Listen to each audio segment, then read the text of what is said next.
Okay, welcome everyone. It is July 24th. This is the Planning Advisory Board meeting. And it's 6:06. Sorry for the delay. We had a little technical difficulties. But we'll get right to work. I call this meeting to order. The first item is the approval of the agenda. I need a motion. To approve the agenda? I'll second. I second. All in favor? Aye. Edward? Is he muted or? Okay, we have a consensus, motion carries. The next item is approval of the minutes. Motion, please. Motion to approve minutes. A second. Are there any changes that anybody needs to make? No changes? I had one minor typo. Okay, one typo. No, actually, it's the fourth paragraph on the third page. It was a Mr. versus a Mrs. for Stringer. That gets me every The guy named Stringer was a Mrs. There was another one on the last page also. Is that right? For Ms. Blevins, it should be a Mr. Blevins, so I'll correct that. Oh, one. yeah. And the one for Stringer. Thank you. Okay, with those changes noted, all in favor? Aye. Aye. Any nays? Motion carries. With that, we'll get right to work with our growth tier 3 Fox Haven Farm subdivision presentation. Good evening, members of the board, Mr. Chairman. My name is Adam Newell. I'm with the development team, Office of Planning and Zoning. The project today is located at 1169 Tangier Drive in Millersville, tax map 37, parcel 214. The zoning of the parcel is primarily R1, with small bits of RLD and R2 as well. The existing conditions, it's an existing farm. There are several agricultural buildings and sheds. The existing agricultural fields are located towards the center of the property, with the forested areas being towards the edge. Mainly concentrated in the northern and western portions of the property. This is for a sketch plan approval, or recommendation for approval for a major subdivision, 18 lot major subdivision. The average lot size is about 35,000 square feet, with the smallest going down to 25 and the largest being 51,000 square feet. Access to the property is from Tanager Drive, which will be extended for access to 17 of the proposed lots. The last lot 18, is accessed off Kathy Ann Lane to the north, that's separated from the main portion of the parcel. The applicant is requesting review by the Planning Advisory Board in accordance with the 2012 Sustainable Growth and Agricultural Preservation Act. And the subject property is in a tier 3 classified area. Additionally, modifications for the forest conservation threshold, specimen tree removal, and the road design have been granted for this proposal.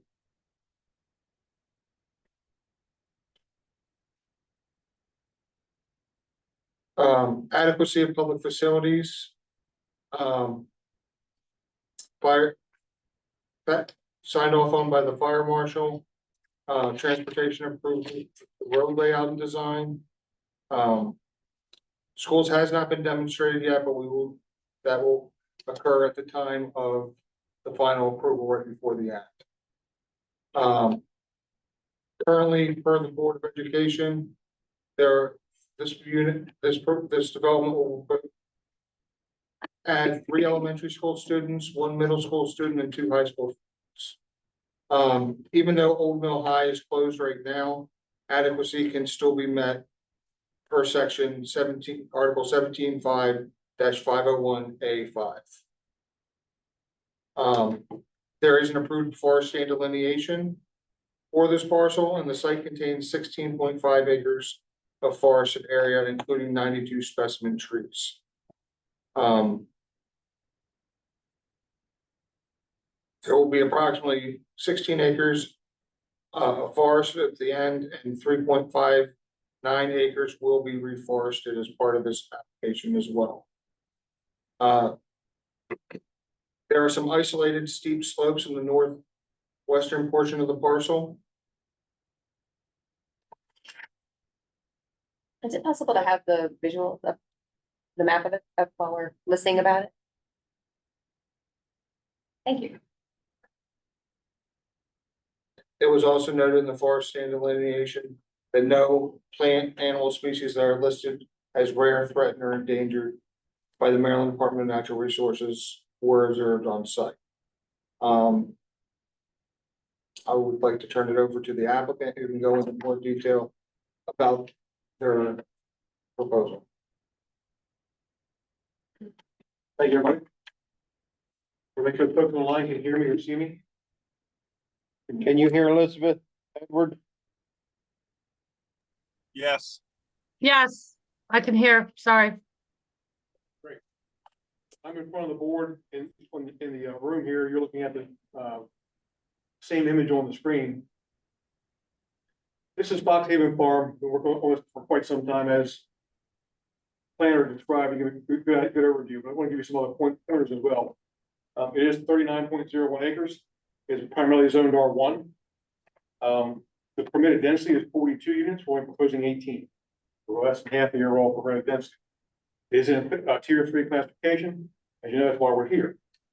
So each proposed lot on this layout you see has passing perk tests from the health department.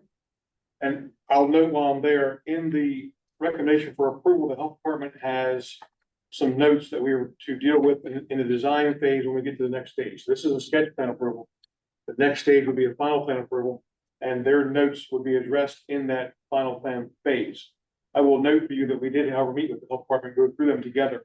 We're both confident they can be met. There's no concern. That's why they were able to issue their approval. If you notice, their approval says they're approving it from a sketch plan perspective, which the requirements are lot size, lot area, and septic reserve area that they've approved. So I wanted to clarify that in case there's a question. As part of the subdivision, we're required to set aside 11.7 acres of open space. We have 21.26, 181% of the requirement. The dry ground recreation area requirement is 0.21 acres. We have 0.51, over twice the amount. There are, as I think Mr. Newell mentioned, there are 92 specimen trees on the site. We're removing 3. The whole purpose of this, the whole design parameter in this is to work within the existing field. So if you're looking at the one on the screen or one here in front of me, the light green area is the existing field. We'll also see along the edges where we've added some trees. So for example, I'll go first forward here so you can see it in the point here. Along the edge of all the forested areas, and then down on the south end as well. All this area that's shown as trees in that grass field, those are that's our reforestation. So in reality, tomorrow when we're finished the subdivision, we have more forest on site than today. So we're increasing the forest by adding those that reforestation. There was a modification to forest conservation, which Mr. Newell talked about. Reason for that is the property today, from a code perspective, is over cleared. So any tree we touch requires modification. We had to take a few trees out to make the infrastructure work, specifically near the entrance. But in a net benefit perspective, we have more trees proposed than we can bring in. And tomorrow, a lot of that farm field, as you can see on that south side, specifically around that pond, will be forested where it is today. The total impervious area on the site is less than permitted by zoning. Proposed development will disturb less than 50% of the site. As you can see, the dark green areas are typically on the perimeter. They're all forest safe areas. The big black circles are those 92 specimen trees we talked about. See where they are. The only ones we took out were for the entrance to gain access to the site through Tanner Drive. From a stormwater management perspective, this site today drains to a culvert under down Kathy Ann Lane, which is here on the board, where it's here on the screen. Kathy Ann Lane drains down to Millersville Road. Millersville Road, there's inadequate culvert. under Millersville Road. So we've actually overmanaged that drainage area to provide additional management on one site to make that culvert, I'll say, more adequate. The code requirement is we're required to provide our percentage share of the overmanagement required to make that culvert adequate. So theoretically, when everybody in drainage area redevelops, that culvert becomes adequate. So we've overmanaged it. That's why you see the large stormwater pond on the bottom. Bottom edge. All right. Beyond that, also on the east side, which is where Tanager Drive connects. Right here, you see a stormwater management pond. That ties to an existing storm drainage system, which is in the adjacent community. It was actually designed and built for the development of this site. However, downstream of that, down near, like Sever Chapel Road, there's another culvert that drains into, which is really inadequate. We did the same thing there. That's why you see a stormwater management pond there. We're overmanaging one site to reduce the amount of flow off this site, even below the existing conditions, to help that culvert become adequate. There's also a stormwater management device in the northern edge here. Along the northern edge here, you see two small devices. That's because a small portion of this yard area goes off the back for managing that water. From a housing perspective, this is the existing house that's there. I don't think that was mentioned. There we mentioned outbuildings. The existing house will be on lot 8. That is remaining. We're putting new septic systems around it, saving all the specimen trees to keep its character. The barn areas, the barns are in the back of lots 6, 5, and 3. They're being removed. Part of the real design concerns we had for this project was in reference to an archaeological area. That's this crosshatch area you see here. On the screen. It's right here. All right. We work with cultural resources to determine what's there. There's some old buried foundations of some old structures that were there. We worked around them and saved that area. Actually, the applicant lost a lot there. As you can see, kind of shape, the same shape as a lot. But that area is being preserved. In order to preserve that, we had to pull the radius in on this roadway right here to make it less than standard. That was modification for road design, make a less standard radius to save that historical preservation area. So the modifications that people talk about was road design. I explained to you why. Forest threshold, which we took out one tree, we're below threshold, having a modification, but we're adding trees back. The last one is to remove 3 specimen trees to get added. That's a summary of the project. In my perspective, we try to work within existing cleared areas where we can. I think this project has done a good job of fitting within the existing cleared area, limiting the amount of environmental impact, actually providing some downstream benefits specifically for the stormwater management requirements and adding forest on the site. One thing I will mention to you, you're probably gonna wonder what this is. It's funky look at S curve white sidewalk right here. That's actually a recreation trail. And the purpose for that, reason we did that, that's actually part of our bicycle pedestrian transit assessment offering. We're now connecting this proposed community to Kathy Ann Lane. We're also connecting, because this is the community in the middle, the Tanager community, which is to the, I'll call it to the plan west next to the south, to our community. So now we've connected 3 communities to Kathy Ann Lane. Kathy Ann Lane connects to the south. That's why we did that. So we've now created a walkable, we've created 3 walkable communities by filling with. So with that, I'll take any questions you have. Okay, thank you. I had, the first question came to mind was the adequacy of public facilities for the school can be met per 17-5-501A5. What does that mean? What is 17-5-501A5? Would be adjacency.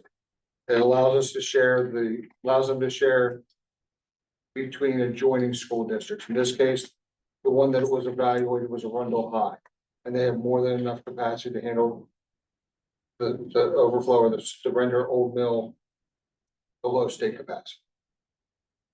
Okay. I would also say to you, Mr. Kurtz, there's a proposed bill that's in right now, was introduced July 15th, County Council, which will be heard on September 3rd, which is a revised school chart for the entire county, and this feeder system will then be open. And of course, we have another year to go through the final. Once the new high school is opened. And Yes, and it's reflected on this current chart, which is being referred right now by.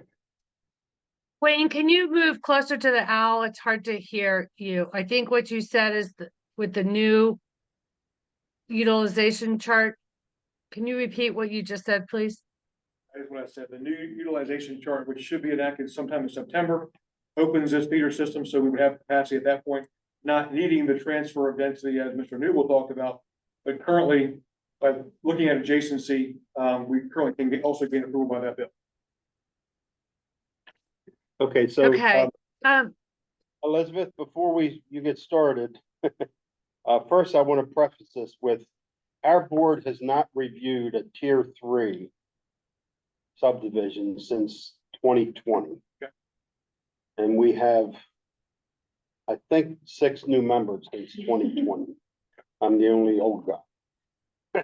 I'm not that. So bear with us. There may be a lot of questions. And, you know, I want everybody to be heard and make sure that they are comfortable with the explanation. Sure.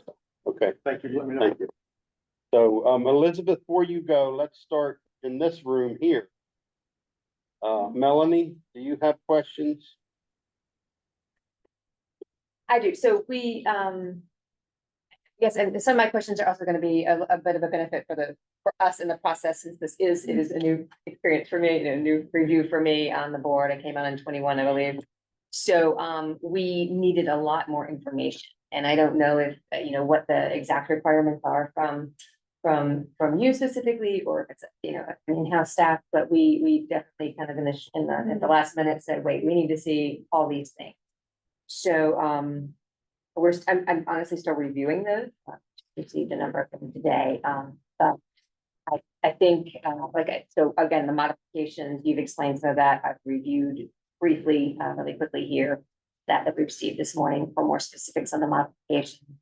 I'm not sure, Chair, right now that I have a specific question. I think I'm still going through some of this paperwork. And I would just, one of my comments, and I guess this is a much more detailed site plan than we were originally given. Is that correct? It's the same colored site plan you have. We changed some parameters today to make it clearer to read and easier to read, specifically online, but it's the same site. Okay, yeah, it was definitely,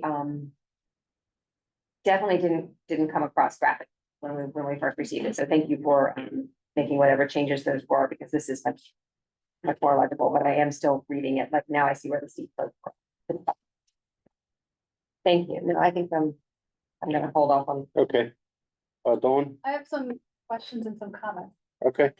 And I kind of agree with Melanie, like, it's just nice to have a little more time because we haven't seen one of these before. And we spent so much time trying to preserve agriculture land, trying to focus on affordable housing, and just trying to fit that into the whole mix of what we're trying to do in the county. So a couple of comments. I mean, I appreciate a lot of the things that you said, that it's fewer houses than allowed. I like that from what I'm looking at, it actually makes those schools walkable. And we have very few walkable elementary schools. And I think that was nice. But again, I see opportunity. Some of the comments are really close to Bacon Ridge and their areas, and you kind of just wonder about the opportunities, preservation. And when we talk about information I'd like to see, I mean, I love the fact that we're going to have more forests than we started with, but it's a farm. So there aren't that many forests on farms. So what I want to know is, what's the change of impervious surface? And is that something that we have from the county? Like, what is it now and what will it be? Is that something that you typically get when you look at these sort of things? Or like, I know you said we're just being less than 50%, but I know from my time working at MDE and on stormwater, we're always looking at, you know, amount of pervious surfaces and total. I didn't know if that's. I don't know if I have exact numbers about what I call it. Yeah, I don't really have it. So obviously, from a farm field to a community, there's more work. But what we're required to do over and above the state code is, this is a county stormwater management code requirement, is that we're required, from a state code perspective, we're required to provide stormwater management for what's called environmentally sensitive design, ESD volume. In essence, you can consider it a water quality law. Beyond that, we're required to look at storm volumes to make sure we don't flood anybody out. We don't increase stormwater runoff off the site tomorrow, which is more than today. So that's your baseline. That's what you're required. county code takes a step further and says, we want you to look downstream to a certain point. And that point is significantly downstream where the runoff from this site is 10% or less of the overall runoff in the street. All right. I'll put it in easy parameters. You got a 100-acre property. You gotta get to a point where if you're 10 acres of it, you look, get to a point where that 10 acres is 10% of the overall property. Because you're looking at the whole entire 100 acres, right? In that drainage way, we have to prove that there's no flooding, erosion, or concern. And that's what we did. As a result of that analysis, we found, and actually, we had a prior project in the drainage area several years ago, which found the same thing, so we knew it, that the culvert under Millersville Road was inadequate. And under that prior project, we did the same thing we're doing here, we overmanaged, so that instead of reducing what we are allowed to reduce, instead of releasing what we're allowed to release, we're releasing less. And it's our proportionate share that would make that culvert happen. So I'll make up some numbers. Let's say it's 10 CFS is what the culvert can handle, and it's doing 20. And we're half the drainage area. Therefore, we have to reduce it by 5. Make sense? Mhm. So that's what we've done. So we actually also have infiltratable soils here, which is why you have septic systems. So a lot of that water is now going to go in the ground. So these devices, there are bioretention devices around here that are and infiltration devices, rooftop dry wells and non-rooftop disconnects. There's a new number of facilities we're proposing here and using, but the bulk water storage is going to go in those 2 ponds, seep in the ground. So I hope that helps. Yeah, I mean, I guess my question is maybe more for. Is, do you calculate current impervious surface is X, and with this plan it will be X? Is that information we look at, or is it more just capturing the rain and meeting stormwater regulations? Will be. Excuse me, that would be addressed, looked at by the inspection permits engineering team. Which could talk to that more than I could. I see that the calculations, they tell me the calculations are good. We move on from there. Nice, if that would be later, not the initial sketch. Okay. But did you, I'm sorry, if I could clarify too, we talked about stormwater management, and is each site, you have see the bioretention, but is each site, I assume is gonna also have on-site, plantings and, the ESD as well. Each site, each home lot will call it. Right. Will have its, whatever its required stormwater management is. Some of them are dry wells with rooftop disconnects. Some of them are overland disconnects where land seeps in. Some of them drain into the street side bioswale. But overall, we've met. Wayne, I know this is a health department question, but on all of these septic systems, I know the perk tests were done years ago.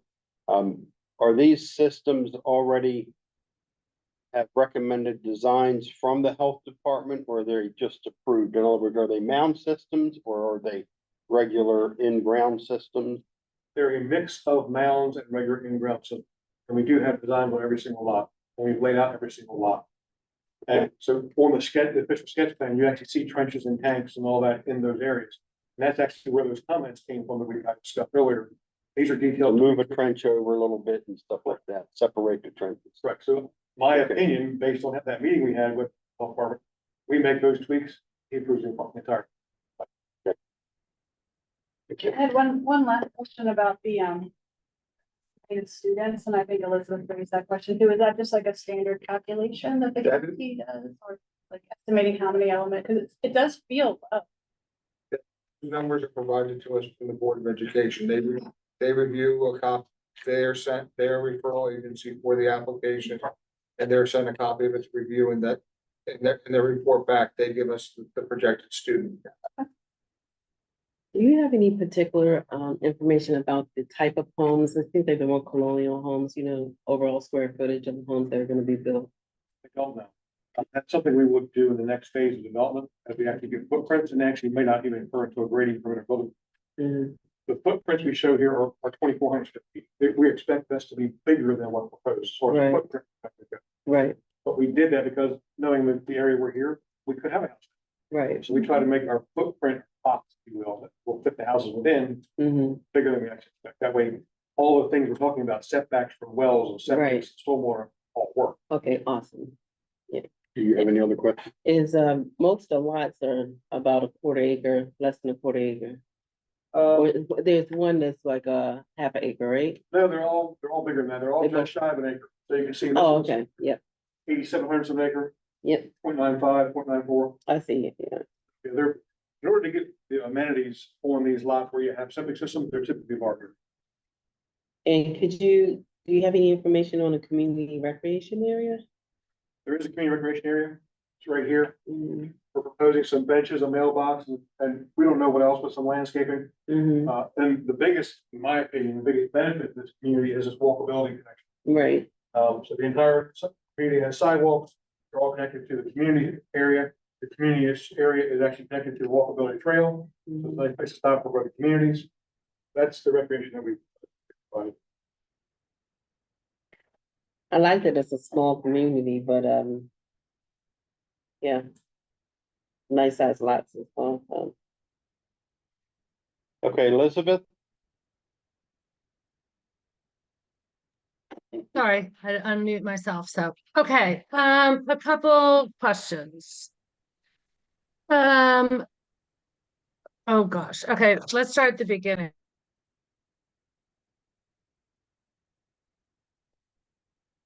You're on mute, Elizabeth.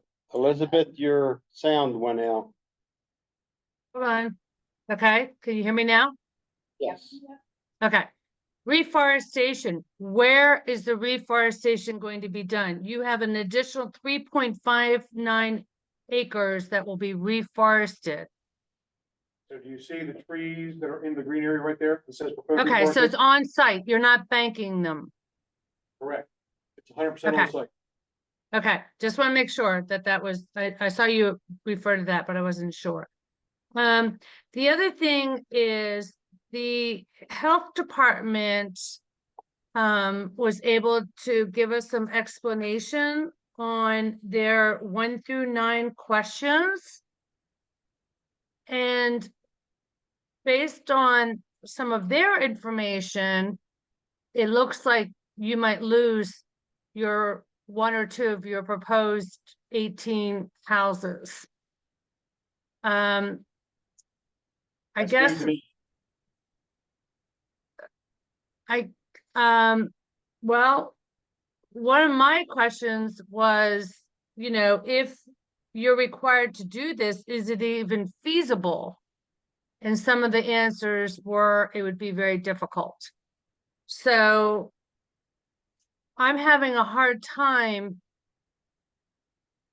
going forward with this until I know exactly what is feasible and what isn't feasible, in other words. So I just want to put that out there. The other thing I want to clarify, Dawn, is a shared use path, and correct me if I'm wrong, Jessica or Michael, a shared use path is not does not qualify as access for kids to get to school. Am I correct in that, Michael, Jessica?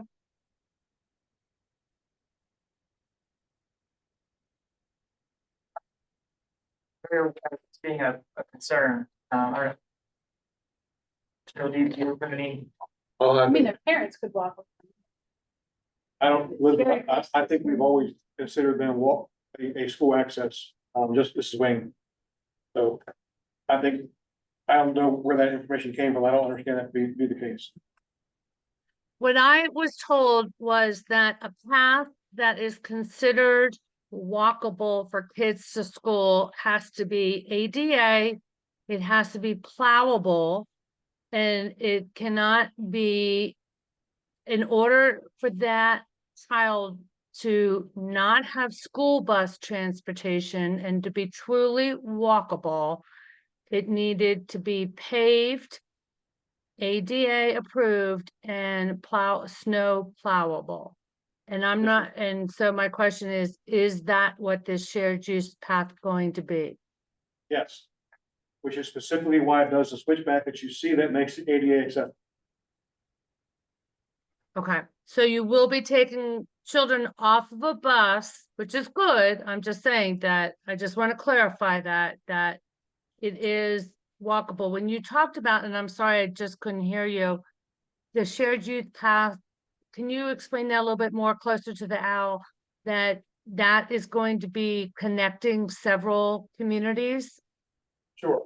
So the community sidewalk system throughout this entire community, which is shown around the perimeter of all the roads, connects to the recreation trail, which is on the screen, which you're looking at. It says rec path to South Shore Trail. That rec Okay. path will then connect out, excuse me, out to Kathy Ann Lane on the left-hand side of your screen as you're looking at it. It will also connect on the right-hand side of the screen, off the screen actually, to Tanager Drive. Right there, which would then allow that community to walk through this community, walk up the rec path, get to Kathy Ann Lane and connect to South Shore Trail.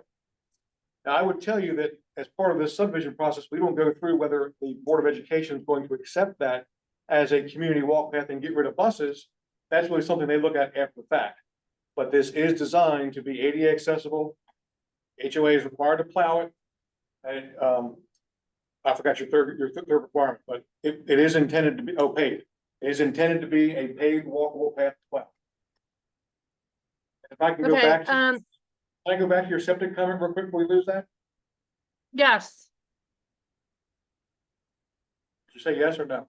You said Oh, yes. yes. I don't know where that information came from on your health department comments, but we met with Tom Scally. Even before he sent the letter out recommending approval.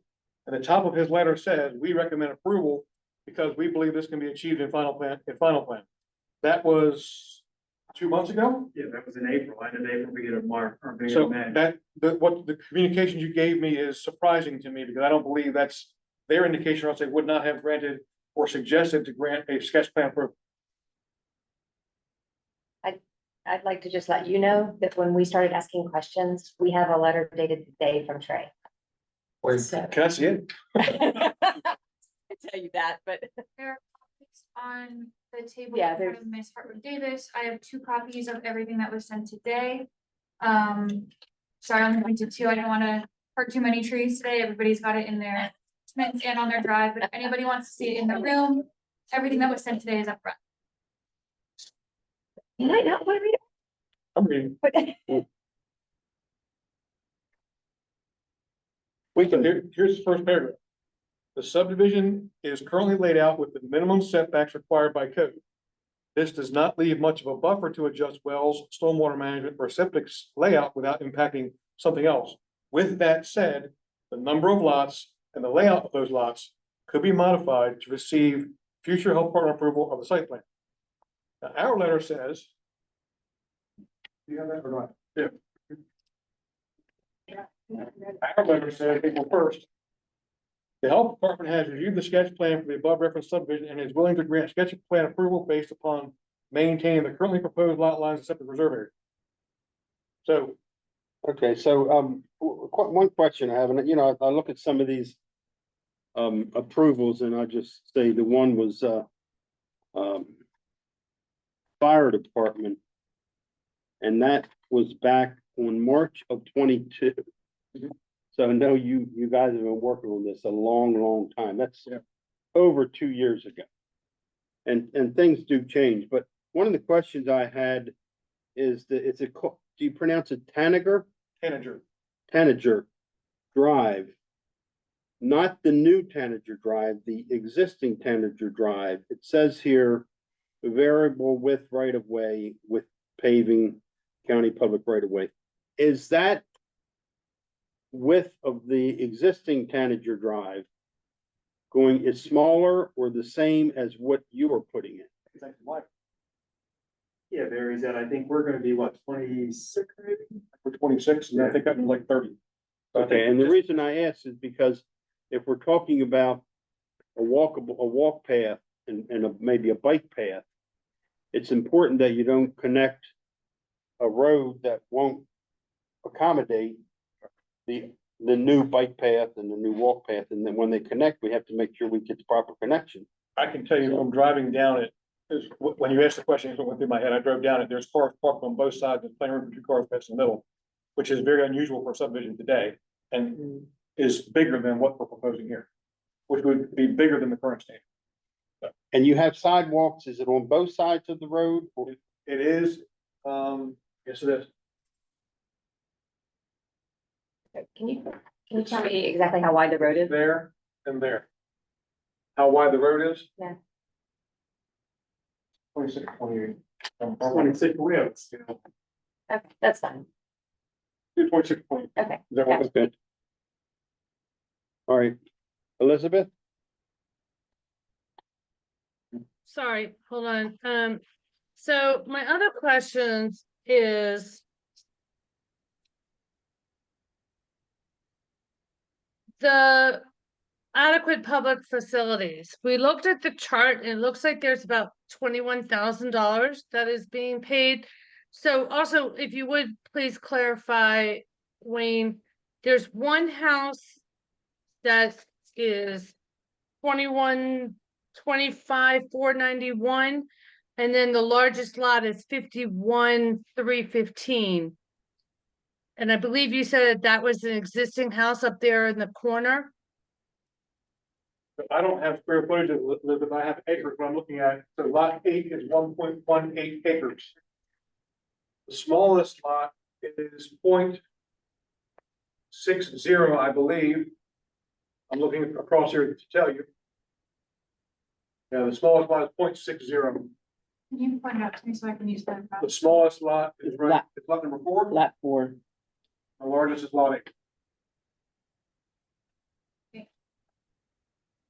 Okay, so going back to my question, when the chart that they provided us was for roads, schools, and fire, your impact fees are based on square footage on per house per lot.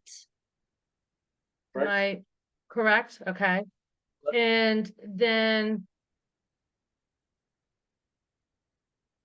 that, okay, and that is paid initially, your impact fees, and then those fees are obviously paid after the houses are sold by the taxpayer. No, those fees are paid by the builder before he gets a building permit. But it's a one-time, 1-year fee. Correct. You're only paying, right, okay. Okay, it seems so low. It was like $21,000. It just seemed low, but, anyway.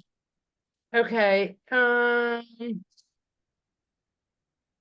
think that's it for, oh, forest conservation. Are we not having any forest conservation easements or? Everything you see Oh. in dark green on this plan, as well as the reforestation areas, is a forest conservation easement. Okay, okay, I just wanted to clarify that. And just because I couldn't hear it, can you tell me one more time about the roads and why you needed a modification for roads? You talked about the, Yes. Yes, so the road in front of the archaeological historical area, do you see that? It goes between sorry, say lot, that again, in front of what historical area? archaeology area, Okay, now I can see it, thank you. so between lots 2 and lots 3. Okay, We changed the radius of that road to bring the road in to save the historic artifacts that are in that property. Therefore, the radiuses in that area are smaller than would otherwise be required by a public road. So that's what Okay. the modification is for. And there's Okay. actually a little, it's details of road design, but there's a little flat spot in there. Either way, we pinched the road in to save the historical area, that's why. okay, 2 more questions. The gray area, is that a speed bump or what is going across the road there? Is that dry well or stormwater cross- management? That's a crosswalk between 2 handicap ramps. Crosswalk, okay, thank you. And then, and I didn't see this because I didn't see the application, you have referred to it. Parking, there's not gonna be any street parking available, is that correct? Correct. Each lot has at least 4 parking spaces. And there's no visitor, I don't see any visitor parking or anything else, right? Correct. With the Okay. large lot subdivision, that we typically don't do that. We do that in a smaller subdivision. We have R5 lots or townhouses, but typically not in an R1 setting. Okay, I wasn't sure because it was cluster if you were going to do that, so. Okay, I'll let everybody else talk. Chair, I have a question. Oh, I'm sorry, go ahead. Thank you.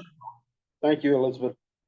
Could you describe for us, please, the public notice and the neighbors? I'm assuming, well, I know that with at least two of the three modifications, those required notification of within 300 feet. Were those done simultaneously or individually, and you had to do it twice? What's that process? And So every subdivision goes through a two-step process. Actually, every subdivision requires at least two community meetings. One at sketch plan, one at final. So we've had a sketch plan meeting. We never revised sketch plan meeting, we revised it. With the We had architect. two meetings. So I thought, so we've had two community meetings. At both of those meetings, we talked about these modifications. We disclosed it back. Community meeting. in addition to the mailing for the 300. Everybody within 300 feet gets mailed an invitation to the community meeting. But there's no separate mailing for the modification if you can talk about it at the community. You know how many, about how many people? There's about a dozen on the first one. It was, we're just asking questions, lots of when houses were built and when the project would start. That was the focus of their question. Can you tell us when that the latest community meeting was? Because you've been at this for a long time. Feels like it was last spring. Remember, it was on hold for a year because we couldn't do it. 18 months ago. It was roughly 18 months ago, last spring. We had to wait for perk tests. We had to wait a year for perk tests. So after we got those perk tests and changed the layout, we had another meeting. So it was sometime roughly maybe May or April of last year. Thank We can you. get you the exact date, but it was roughly that time. Any other questions, Elizabeth? Not now. No? Elizabeth, are you feeling more comfortable with this after the presentation? I'm also interested in Elizabeth's take on the cluster development, where I know that we have had concerns about the way developments have taken advantage of the cluster development option, and this seems to actually do, I think, what it was intended to do, which is to preserve, again, because they were allowed 42 homes, R1, 42 acres, right? So you could maybe have had 42 homes, but the site constraints, they've stayed away from forested areas. So, is that your view as well, Elizabeth? It is, and they've done a good job, and it's a very good engineering company. I still have reservations about all this being done in a growth 3 tier, regardless of where in the county it's done. It's not what we're looking to do in Plan 2040, and as you know, I was very heavily involved in that, and I have a hard time. But Okay, thank you, Elizabeth. Edward, if you're there, do you have comments or questions? No comments or questions at this time. Thank you. Okay, thank you. Okay, any board members here present have any other comments or questions? Sure. I I just want you to know, I know no one registered in advance to speak, but we do have 4 members of the public on Zoom. We do, okay. So let's open it up. If any of the 4 members that are on Zoom would like a 2-minute comment period, raise your hand, please. So the raise hand feature should be in reactions or on the bottom of your screen. I'm not as familiar with this new Zoom update. So I'll give a minute for folks to try to navigate it like I would. Just to confirm, Mr. Kurtz, but I asked that you're opening the public hearing or public testimony as required, review of. Yes.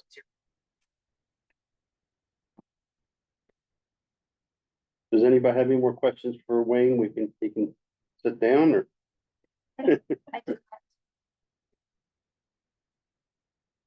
Thank you for your information, Wayne. I'm not seeing any movement on Zoom. So if you wanna remind folks about written comments in case they wanna write that way. Okay. We will accept written comments up until, Tuesday,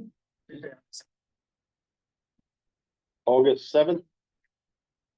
And this will be provided to, the board at AA County. So it's planning advisory board, no spaces at aacounty.g. Again, written testimony accepted until 11:59 PM on Tuesday.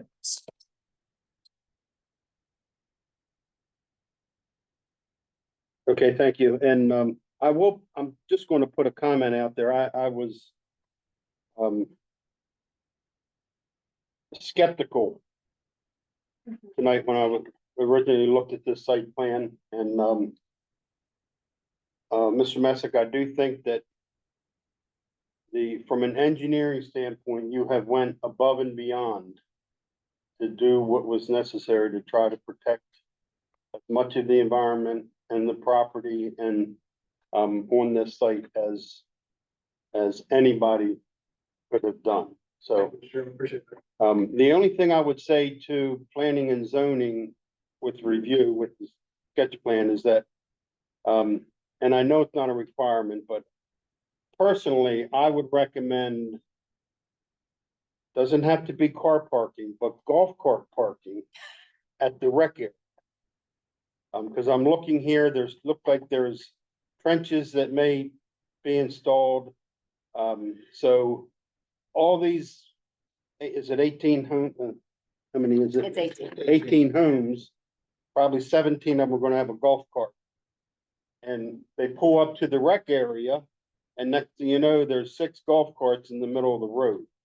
So I'm just saying, as an asset to the community, would be great to have an area for, if there's a rec area and the kids are there and so on and so forth, to have a little, doesn't have to be impervious area. It can be something that's easily accessible that a golf cart could pull up to, park. They use the you know, whatever's going to be there, the playground and so on and so forth, and then off they go. So that's just a recommendation. Any other comments? Yes, Mr. Chairman, Yes. along those same lines, I would really highly encourage real driveways with space for 4 cars, 4 SUVs, not 4 Mini Coopers. But when you say that you're not gonna have any other parking, those driveways need to be big enough and not have utilities blocking them or, you know, swales or anything else, that they have real driveways that you can actually fit 4 cars in. Thank you. Well noted. Okay, with that, no other discussions? All right, then we're gonna close the discussion period. Mr. Chairman, can I also make one other comment? Sure. Thank you, and I agree, you guys have done a great job. I would encourage, if we get applications like this again, that as much information be provided to the PAB as possible, because it was very hard to read the site plan. There was no legend on it and everything else. We didn't have copies of the modifications. We didn't have copies of transportation. We didn't have copies of the health comments or anything else. So just future, if you can send that out as part of the original packet, it would have saved us a lot of time. Thank you. Thank you. And I would also comment that if there's other tier 3 projects that are coming forward, I hope they're as well put together as this one. So, yeah. Okay, with that, we are going to move forward. We're done with our growth tier 3 Fox Haven Farm subdivision presentation, and we're going to go to our annual measures and indicators. And with that, we're going to take 5 minutes. And you guys can roll. Thank you. Yep. Thank you.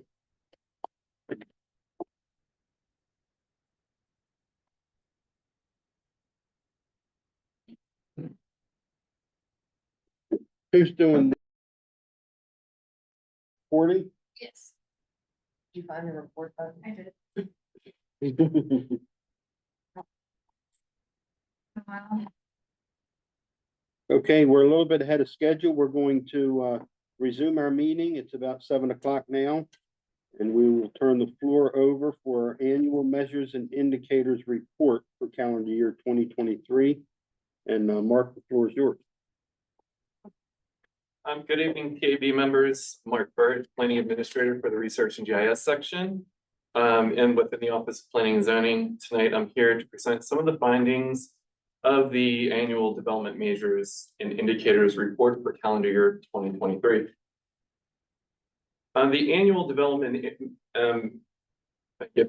the annual development measures and indicators report is required under the land use article of the Annotated Code of Maryland. The state requires local planning commissions to prepare an annual report that addresses growth and development by reporting comprehensive plan and zoning changes, growth-related infrastructure improvements, and development in various stages of completion inside and outside the priority funding areas. Section 1-207B of the Maryland Land Use Article requires that each county or municipal planning commission or board approve the annual report for the reporting year. In addition, the annual report must be filed with the Arundel County Council and the Maryland Department of Planning. The report has two main sections, amendments and growth-related changes in development patterns, and a measures and indicators section. So we'll get into the first section, which is the amendments and growth-related changes in developments pattern. This section provides an overview of any significant changes in development patterns of programs and policies that impact development patterns. All right. So within this, with the past year, we had region plans and comprehensive zoning recommendations were reviewed by PAB in the fall of 2023 for regions 2, 4, and 7. While not part of the annual report, I'm pleased to report that all 3 of these region plans were adopted by County Council in 2024. The Pearl Town Center Master Plan and Code update was adopted by County Council in October 2023. And the Odenton Town Center Master Plan and Code update was introduced to County Council in November 2023 and was adopted in February 2024. The second set of region plans, regions 1, 3, and 9, kicked off in October of 2023 and expected to be completed in early 2025. There was one administrative zoning change for the calendar year. And there were this zoning change, zoning amendment is displayed on table 1-1, page 4 of the report. There were 24 text amendments, zoning text amendments in 2023. Table 2-1-2 displays a summary of the zoning text amendments and can be found on pages 4 through 6 of the report. And there were no changes to the priority funding area in the calendar year by the Maryland Department of Planning. And there were no water and sewer changes, plan changes in 2023. And there were 4 major transportation projects completed that included intersection improvements, operations and safety improvements, bridge reconstructions, and a riverbank stabilization and reclamation. These can be found in the report also, if you would like to read a little bit more about them.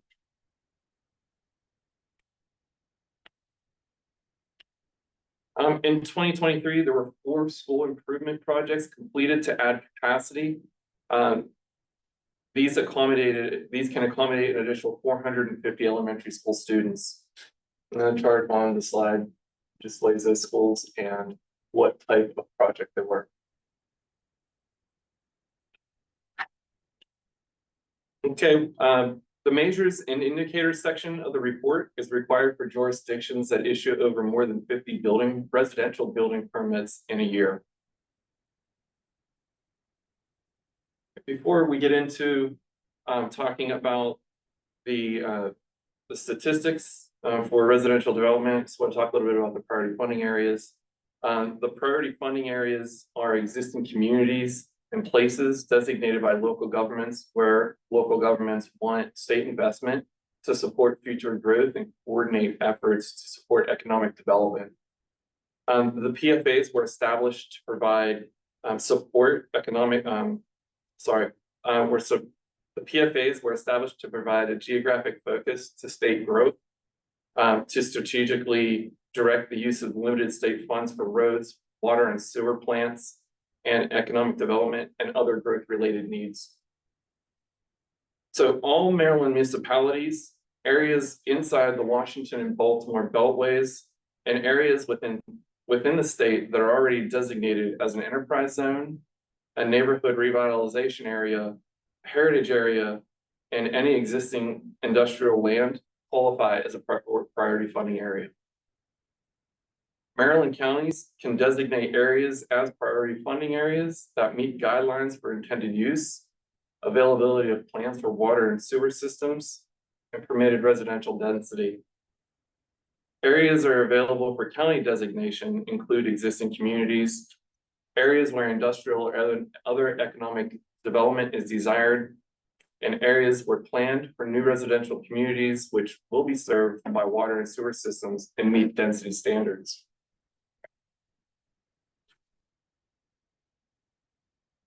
Okay. Getting into the measures and indicators. In 2023, Anne Arundel County issued 49 commercial building permits, 92% of which were within the priority funding area. And those are the blue dots on the map there. 1,063 residential building permits were issued, 87% of which were inside the priority funding area. And those are the red dots on the map. Also shown on the map in the yellow-orange is the priority funding area.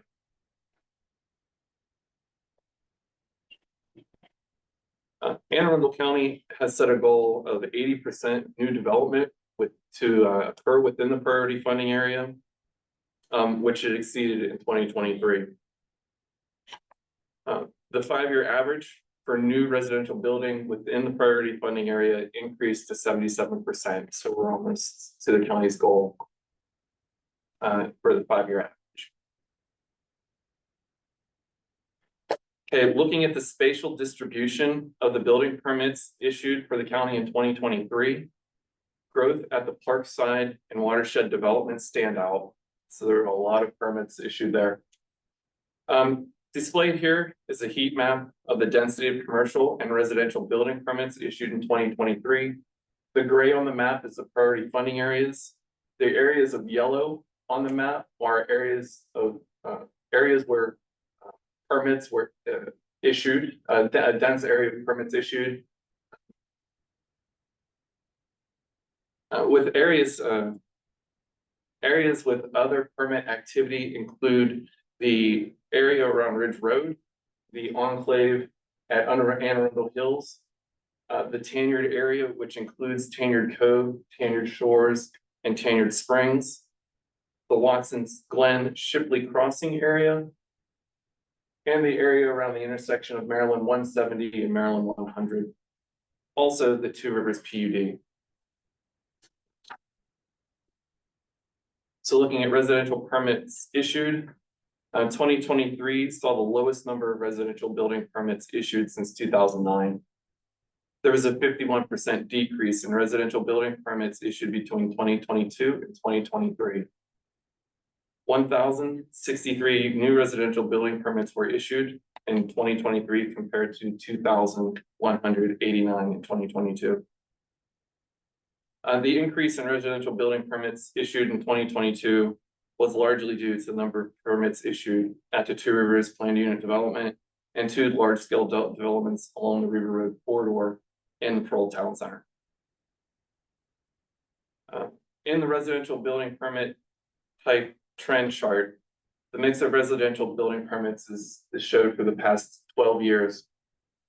In the chart, single-family detached units are in orange, Townhouse units are in blue. And condo, or my apologies. Yeah, townhouses are in dark blue and multifamilies are in light blue. Can I interject for clarification? And I think we determined last year, these don't include remodeling permits, these are just new builds. These are just new builds. Yeah, Thank you. it issued new builds. Over the last 20 years, the county has issued nearly 50,000 building permits. In the early 2000s, more single-family detached homes were permitted. As land has become more scarce and more expensive, the trend is for more multifamily and townhouses. This trend has continued even with the decrease in the number of residential building permits issued.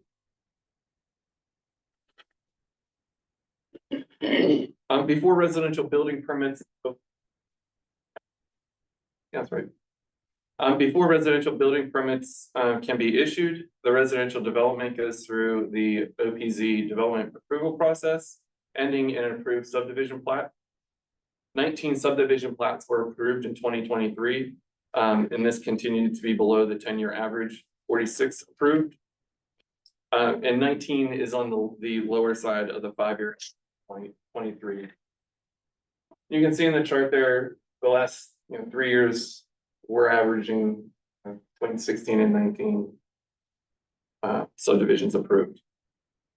79% of all new subdivisions approved are within the PFA.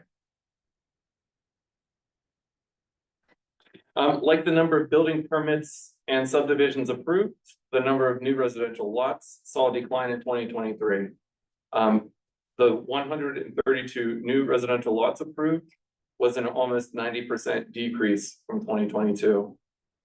2022 was an outlier in the past 5 years, though the number of lots approved in 2023 was the lowest approved in the past 5 years.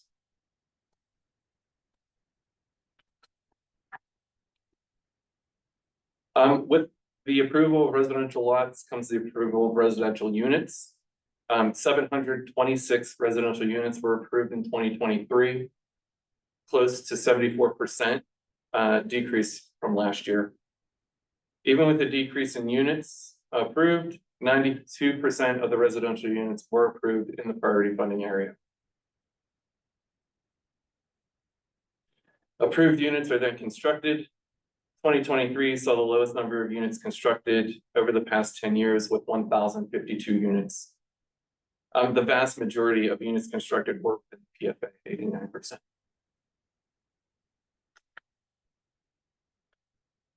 Units that do not have a building permit issued are considered in the pipeline, and this is going to be some new information this year. The residential development pipeline tracks the cumulative number of housing units that have been approved through the OPZ development review process. They have a signed plat, although they have not applied for a building permit. Likely the project is working through the IMP grading process or actual site grading work is being completed prior to pulling building permits. The chart is displaying the number of single-family dwelling units in yellow, single-family attached units in green, so you can think of those as your townhomes, apartment units in dark blue, and condominium units in light blue.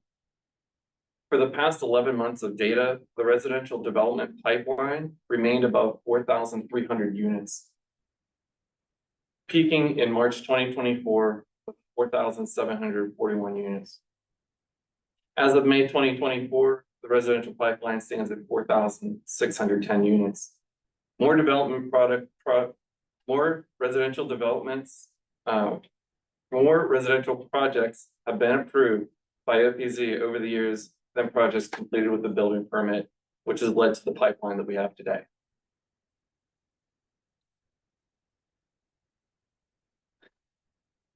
So to ensure that the county has enough buildable land to support proposed and future development, a development capacity analysis is run at the county level. An updated development capacity analysis model was completed for 2024. This model addresses potential capacity for residential development on residential parcels, as well as existing developed areas with redevelopment potential. The updated model removes undeveloped land such as publicly owned lands, easements, and environmental constraints. The 2023 density yields were calculated based on research from recent approved residential and mixed-use projects. And density yields were applied on zoning districts, critical area overlay designation, and water and sewer service to estimate residential development capacity of parcel. Properties were identified as having potential for redevelopment if the assessed value of improvements was less than half the assessed value of the land. So if the improvements were half of the land value. The new model also estimates residential development potential in mixed use and commercial in non-residential zones, which is a change from previous models where residential capacity was reported for residential zones only. So we evaluate the C zones and the mixed use zones and the town zones. So Anne Arundel County has the estimated capacity for an additional 28,282 units countywide, with 82% of the 82% of that capacity within the priority funding area.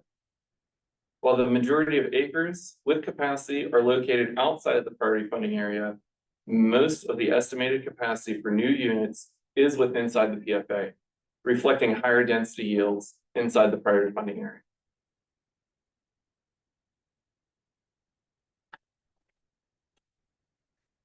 So if we look at the breakdown of residential units by zoning district, we group the zoning districts here into residential, non-residential, and mixed use. 44% of the estimated units for residential capacity are within the residential zones. So that's the R, RA through R22 zones. 9,299 acres, or 33%, is in non-residential zoning districts that allow residential uses. And these are the commercial zones or C zones. It's 6,229 acres or 20 units, or 23% is within mixed-use zoning districts, which is the town center zones, mixed use, and some districts in the Odenton and Pearl town centers.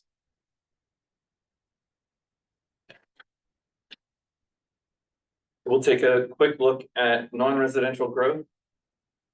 Non-residential growth in this context refers to commercial or industrial developments. Of the 49 non-residential permits issued, the majority were within the priority funding area.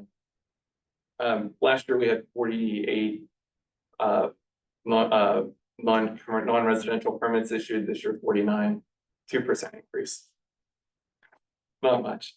And that number has been steady for the past few years, along with the rest of the metrics. Most of our commercial development and industrial development is within the priority funding area.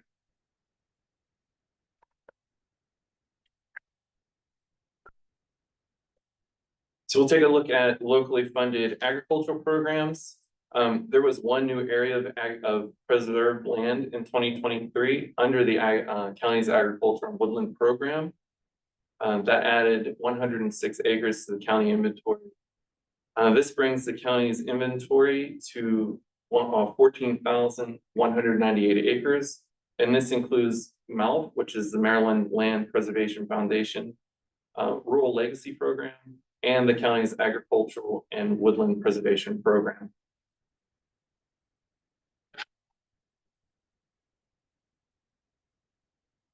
So we'll talk a little bit about the adequate public facility restrictions. So the purpose of the Anne Arundel County's adequate public facilities ordinance, or APFO, is to provide adequate public schools, roads, and other infrastructure facilities in a timely manner to achieve development plan growth objectives. It applies to water and sewage facilities, roads, schools, and other infrastructure. Each project goes through the development process and is tested for each of these APFO standards.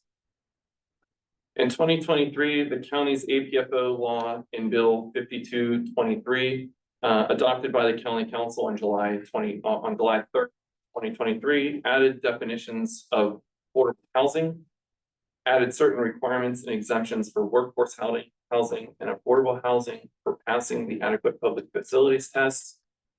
It amended timelines for the preparation of the school utilization chart. It amended the test for school capacity by requiring schools with enrollment at or greater than 100% of state rated capacity to be listed as closed on the annual school utilization chart. And it amended the method for determining project enrollment of schools. Changes also allowed adjacent public school feeder districts to accommodate new developments. Meaning that if a development is in a closed school feeder district that is adjacent to an open school feeder district of corresponding level that has enough capacity to bring the closed school feeder district's state rated capacity below 100%, the proposed development can pass the school APF test. So we heard a little bit about that.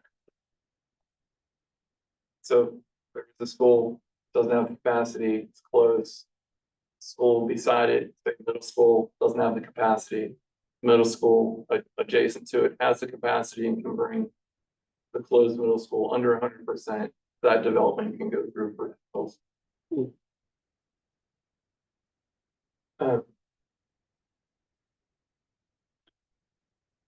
And then all public schools will now be considered open if the school's enrollment is equal to or less than 100% of state rated capacity in the new school utilization chart. So we'll see that come out with the bill that they're referencing here. The result is that there were very few developments added to the school waiting list during the reporting period, as many projects were removed from the school waiting list. The bill also directs student yield generation formula and a capacity determination method used to project enrollment in the school utilization chart to be agreed upon by OPZ and the Anne Arundel County Schools, which will be available publicly. And lastly, enrollment numbers will include the capacity for new schools where the feeder district has not been determined. The capacity is considered available for adjacent schools. Okay.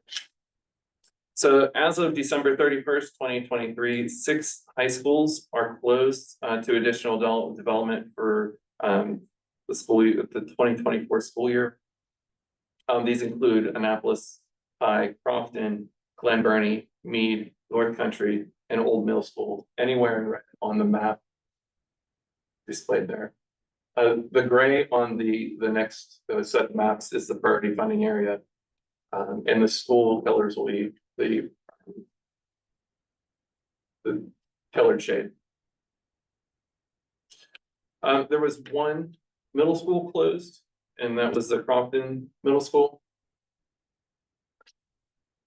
And there were 11 elementary schools closed across 7 feeder districts in 2023, and they're listed on the screen here.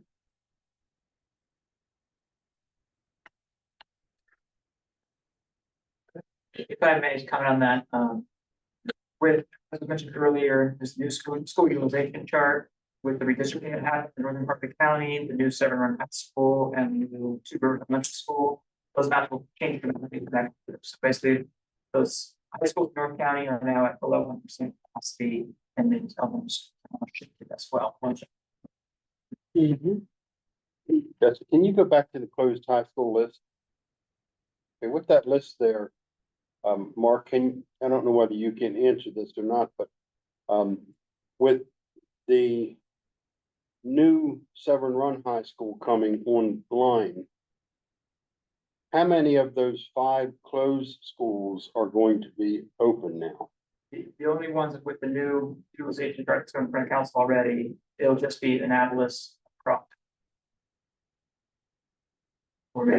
So they're redistricting. So three of them are going to open up. So both combination Severn Run and the shifting around of the district line.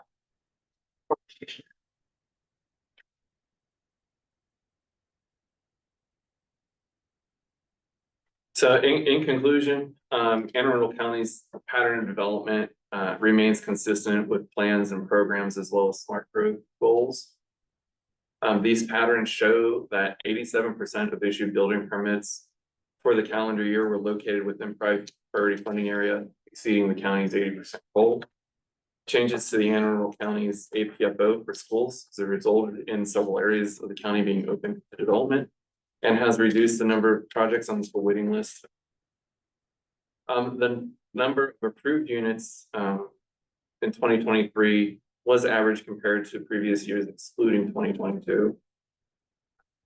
And since 2013, the number of new residential building permits has fluctuated, generally increasing for the last 10 years.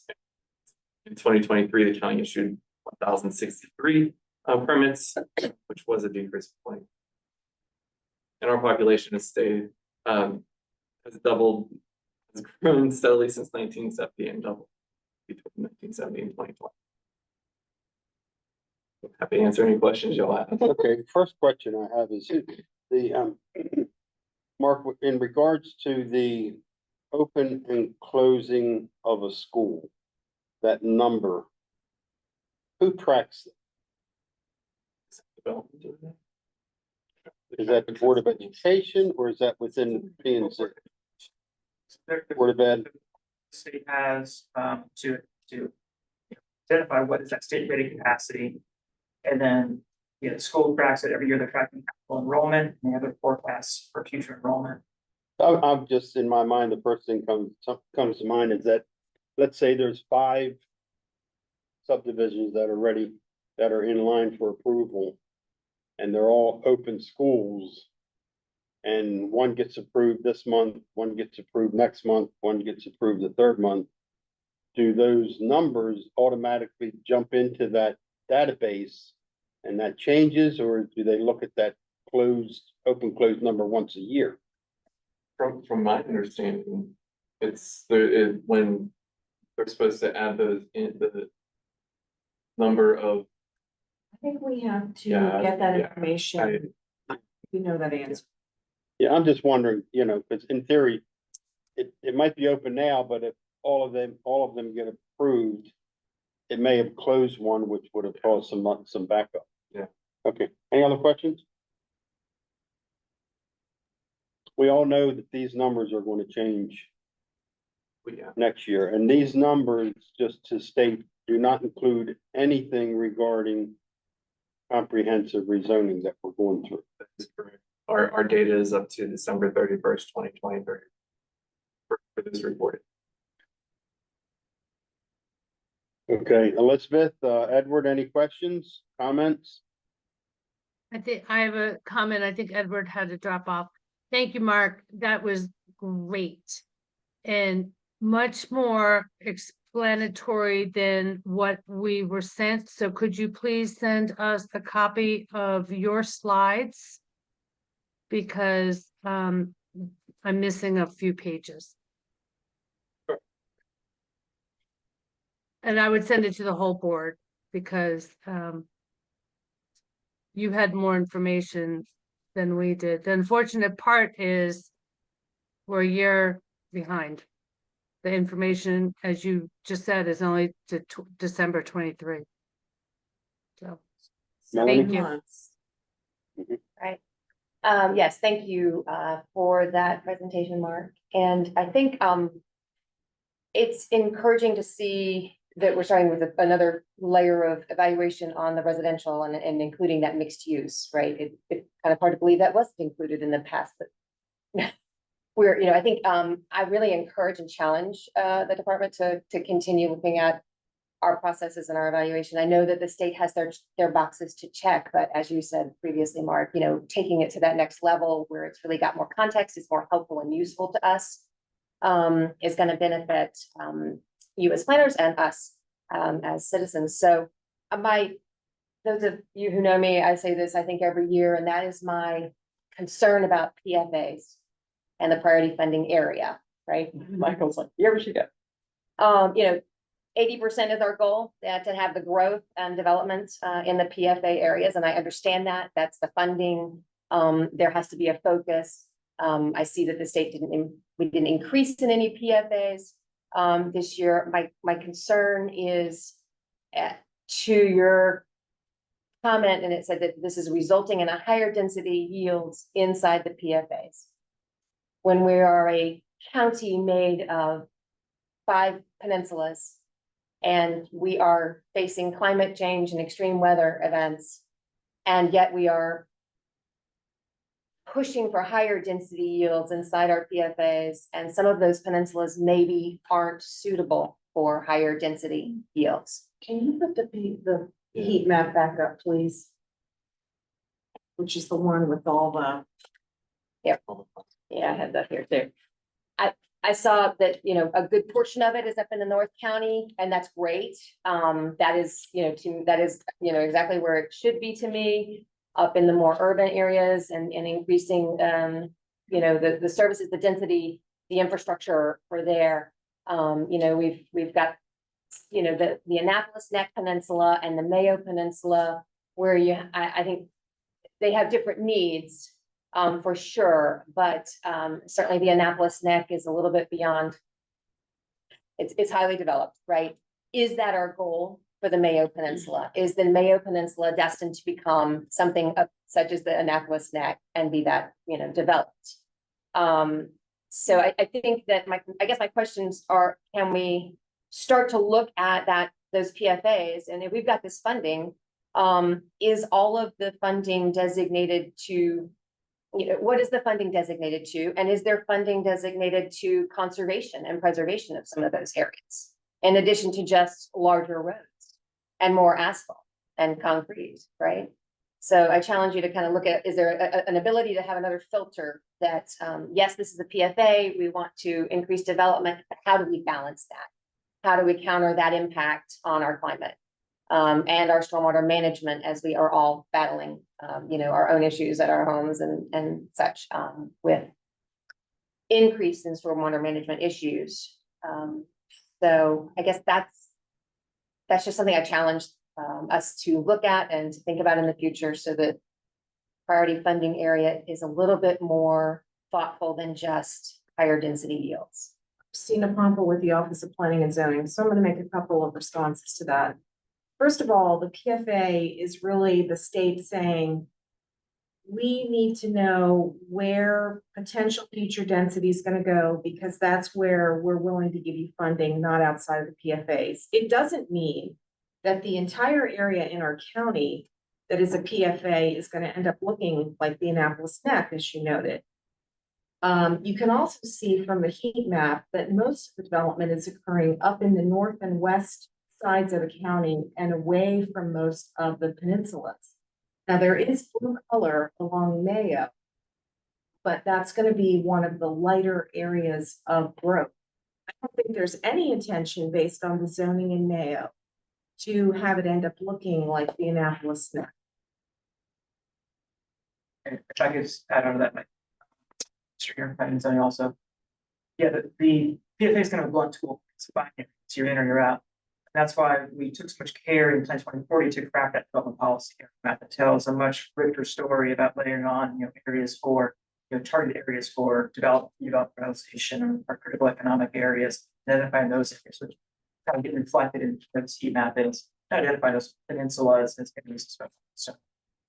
And in the Plan 2040 in a report, we actually report some numbers out broken to those targeted areas to kind of see how that slices. That's a much smaller portion of the county. So the number something like 80%, but that's kind of the direct one traffic for driving for more of that growth happening in those town centers near those major plants. Thank you. That feedback. Clarification. Thank you. Board members, any other comments? With that, I need a motion to approve the annual measures and indicators report as presented. So moved. Okay, it's been motioned and second. All in favor? Aye. Aye. Edward? I think you have to go. He Okay. had to drop off. All right, motion carries. the, pipeline slide. So I do want to show you guys one tool that we built to display our pipeline, if you'll indulge me for a minute. Mhm. Yeah, do you see the URL at the bottom? Very, very I bottom. might of be the slide. blocking it with yeah. Yeah, Oh, wow. Is it still not visible? it was, maybe go to the presentation. Wait, oh, sorry. I had a question about that. How come it's 115 condos consecutively across 10 years or more? Because there's one project that hasn't been built, By month. or that's by month too. That's only the last 11 months of data. There's one project that hasn't pulled permits. Okay, and that's a new slide, which I was interested in getting when in your copies, so thank you. You're welcome. Do you want me to, I'm guessing. Yeah, just hit well, yeah, you just need to grab it. The source link in there. You have to take out the whole text before the link. Oh, no, I got bad eyes. I'll probably do this. Sorry. No, you got my copy. It's okay.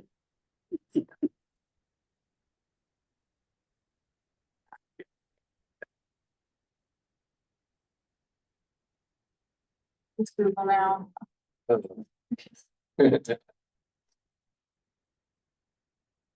There.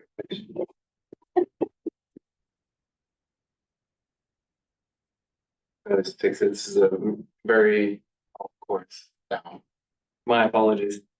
If you visit the link that's on the bottom of that slide, when we give you the slides, it's a rich application that allows you to look at the pipeline, the vested projects, and one other parameter we just added.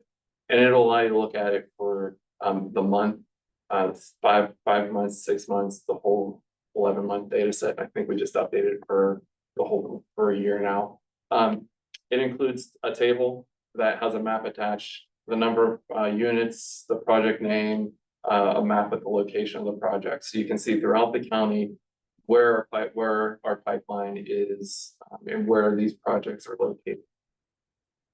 And it also has the same graphic on it, just a little bit different color scheme. Mhm. Tomorrow I'll provide that link to Betsy and she can get send that over. I guess that, oh, right on. Oh, there it is. Cool. Yeah. So like I was saying, the application allows you for the user to go in and look at the pipeline by countywide, by council district, general development, regional plan, high school feeder district, overlay zone, priority policy area or funding area. And the policy area is part of the general point. If you scroll down, Jesse. Yeah, so Jesse just selected region 1. So it'll give you the pipeline for that specific region for the time frame of the day. Can you send that link? Yeah, we'll get that. Okay, thanks. So if you scroll down, you can see we have the table of the projects. It gives you the project name, the status, if it's in the pipeline or in another data set, what type it is, how many units, the district and the region. It also provides if it's within the PFA or the other geographies that we're looking at. And then here's the map of the county showing where the pipeline is, where those projects will be located. So the geography, they're kind of spread all over there. But if you click on a project in the map, or either in the map or the table, it'll provide you the information about that project. If you click on it in the table, it'll zoom to that project. Very useful. I'll say our planner 3, our senior planner, Rick Fisher, built this for us. Awesome. Also, it shows you any of the plans that are under review. So with our development division right now, and then vested, so they have the school, they have the school seats that haven't done. If you have any questions about this, feel free to reach out to us. If you have any questions about any information in the report. Thank you, Mark. Thank you, Mark. Thank you. Okay, next is our administrative updates. Region 4 passed to the county council. Um, County executive It's two- signed the bill, vetoed two things. 2 line item veto. So back to council in September for them to contemplate and vote on.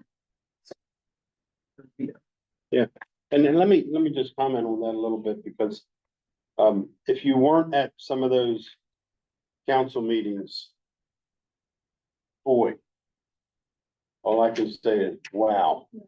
But there were lots of people that attended the meetings.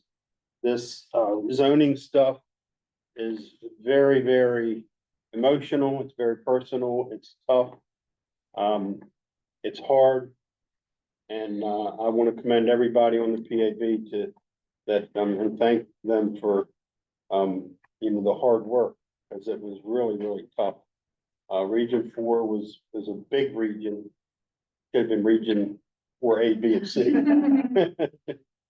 But emotionally, there were presentations at the council meeting on both sides of the zoning issues, whether it's an up zone or a down zone and so on.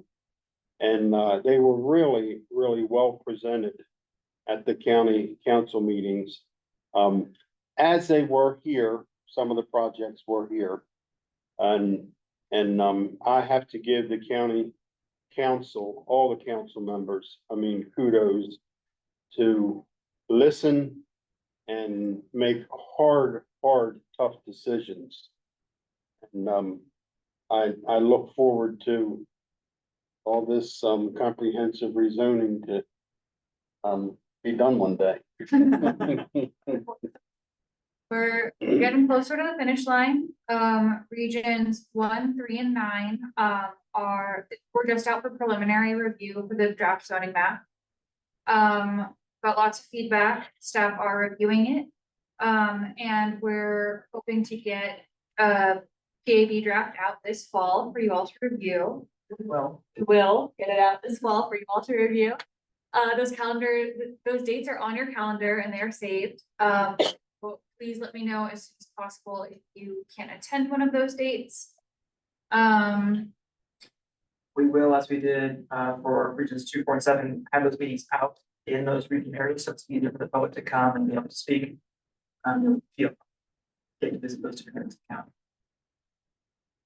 Regions 5, 6, 8 are also underway. So Crownsville, Gambrels, South County areas. We've accepted applications for the stakeholder advisory committees, and those are now being reviewed.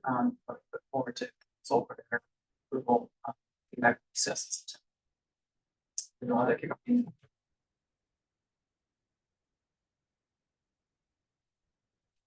Um, And no other admin stuff? Okay. Very good. Well, with that, we need a motion to adjourn. Adjourn? So our Second. next meeting is August 7th yes, to that's a great. approve the Fox Haven. Yes, next meeting is August 7th, or after August 7th. August 7th is the deadline for written testimony. And then that'll give us time to it'll give the residential team time to look at the comments and you all to look at the comments. Because the meeting will be the following week on August 14th. Okay. Currently, the only item on the agenda is reviewing the comments of the subdivision and y'all's deliberation / recommendation. So assuming that remains the only item on the agenda, we could potentially do a virtual meeting if we think that would be short. Unless we get a lot of comments, let's do that virtual. This one will be a little unique. Again, we haven't done a growth tier in several years, but the KU election will adopt a resolution. Okay, so we'll kind of start to draft that out to where the state's kind of indicating their support. That will go to the planning and zoning officer that has the authority to charter. Okay, with that, all in favor of adjournment? Aye. Any nays? Meeting's adjourned. Thank you.